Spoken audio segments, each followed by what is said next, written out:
नमस्कार दोस्तों, मैं शिवमान सोलंकी अपने YouTube channel law testing plus में आपका स्वागत करता हूं। आज मैं आपसे इंडियन कॉन्ट्रैक्ट एक्ट के चैप्टर 10 में के ऊपर चर्चा करूंगा।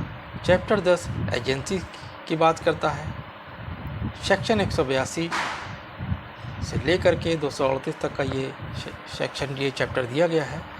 तो इसके एक एक सेक्शन के ऊपर चर्चा करते हुए समझने का प्रयास करते हैं कि सेक्शन एजेंसी और एजेंट के रिलेशंस के बारे में। सेक्शन 182 एजेंट एंड प्रिंसिपल की परिभाषा को देता है, यानी एजेंट एंड प्रिंसिपल को डिफाइन करता है कि कौन एजेंट है। An agent is a person employed to do any act for another or to respond another in dealing with third person. The person for whom such act is done or who is so represented is called the principal।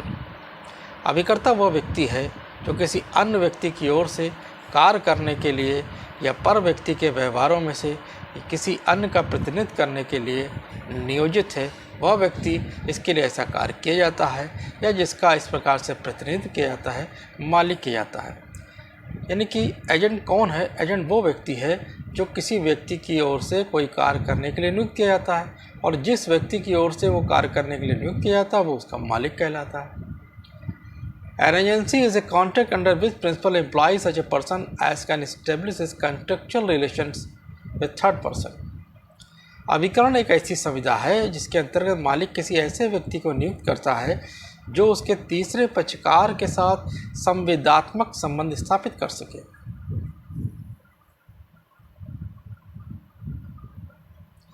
अब इसका अगला section बताता है कि who may employ agent, यानी agent को कौन नियुक्त कर सकता है। Any person who is the age of majority according to the law to which he is subject and whose sound mind may employ an agent. वह व्यक्ति जो उस विधि के अनुसार जिसके वह अधीन है, प्राप्त वह है और स्वस्थ चित्त है, अभिकर्ता नियुक्त कर सकता है। यानी वह व्यक्ति जो मेजर है और साउंड माइंड है, वो एजेंट को नियुक्त कर सकता है। सिंपल शब्दों में अगर समझा जाए तो इतनी सी बात है। अब सेक्शन 184 बताता है कि हु मे बी एजेंट, कि आखिर एजेंट होगा कौन। आइए पढ़ते हैं, समझने का प्रयास करते हैं। As between the principal and third person, any person may become an agent, but no person who is not the age of majority and sound mind can become an agent so far as to responsible to his principal according the provision in that behalf herein contained। जहाँ तक कि मालिक और पर व्यक्ति के बीच का संबंध है, कोई भी व्यक्ति अभिकर्ता हो सकता है, किंतु कोई भी व्यक्ति जो प्राप्तवय और स्वस्थ चित्त ना हो, अभिकर्ता ऐसे ना होगा कि वह मालिक के प्रति तन्निमित्त एतस्मिन अंतर्विश्व बंधों के अनुसार उत्तरदायी हो। सेक्शन 184 कहता है कोई भी व्यक्ति एजेंट हो सकता है। आगे उन्होंने ये बताया गया है, लेकिन अगर वो व्यक्ति जो जिसको आप एजेंट बना रहे हैं, अगर वो मेजर और साउंड माइंड नहीं है तो मालिक के प्रति जिम्मेदार नहीं होगा। बस इतनी सी बात सेक्शन 184 कहता है। सेक्शन 185 बताता है कि consideration not necessary, no consideration is necessary to create an agency. अभिकरण के सर्जन के लिए कोई प्रतिफल आवश्यक नहीं है। जनरल कॉन्ट्रैक्ट में ये बताया गया है कि without consideration there is no contract. पर सेक्शन 185 संविदा का एक अपवाद है, यहाँ पर प्रतिफल नहीं आवश्यक है। सेक्शन 86 बताया गया है कि agent authority may be express or may be implied. The authority of agent may be express और इम्प्लाइड। यानी एजेंट की अथॉरिटी जो होगी वो एक्सप्रेस भी हो सकती है और इम्प्लाइड भी हो सकती है। सेक्शन 187 में बताया गया है definition on express and implied कि आखिर एक्सप्रेस और इम्प्लाइड होता क्या चीज़ है। An authority is set to be express when it is given by word, spoken और रिटन। जब वो मौखिक या लिखित शब्दों के द्वारा कोई अथॉरिटी दी जाती है तो वो एक्सप्रेस कहलाती है। An authority is set to be implied when is to be inferred from the circumstances of the cases, and things spoken or written or the ordinary course of dealing may be accounted circumstances of the case। प्राधिकार विवक्षित कहा जा सकता है जब इसका अनुमान मामले की परिस्थिति से करना हो और मौखिक या लिखित बातों या व्यवहार के मामूली अनुक्रम से मामले की परिस्थिति से गणना की जाएगी। यानी कि एक्सप्रेस अथॉरिटी क्या होगी, जब वो बोले गए लिखे गए शब्दों के द्वारा हो तो वो एक्सप्रेस है, और जब उसके मामले की परिस्थितियों के अनुसार उसको इन्फर्ड करना है, अनुमान लगाना है, तो वो इम्प्लाइड है। Section 188 extent of agent authority, यानी कि एजेंट की अथॉरिटी का विस्तार किस प्रकार से किया जाएगा।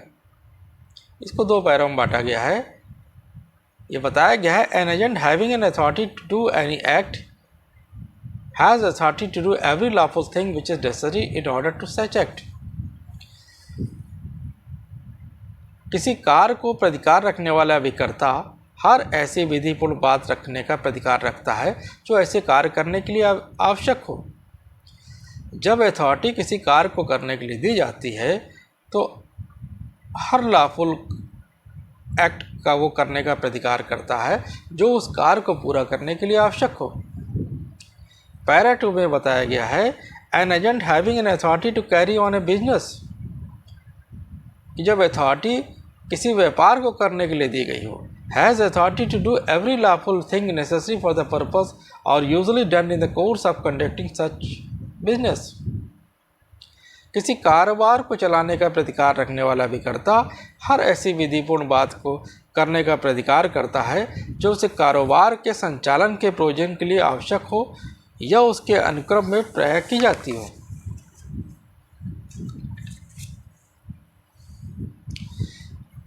Section 189 agent authority in emergency, आपात में एजेंट के क्या प्राधिकार है, अभिकर्ता का क्या प्राधिकार है।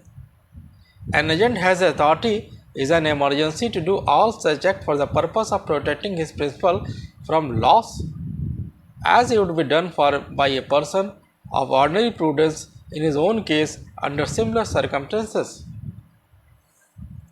अभिकर्ता का आपात में वह प्राधिकार है कि हानि से अपने मालिक की संरक्षा करने के प्रयोजन से सारे ऐसे कार्य को करे जैसे मामूली प्रज्ञावान व्यक्ति अपने मामले में वैसी परिस्थितियों में करता है।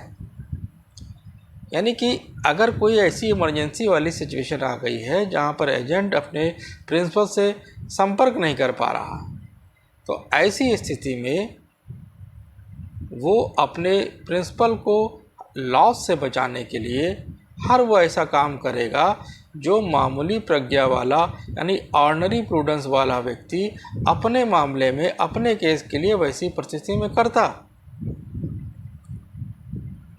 ये आपने देखा कि आज मैंने आपसे इंडियन कॉन्ट्रैक्ट एक्ट 1872 के चैप्टर 10 में एजेंट्स के ऊपर कुछ चर्चा की गई।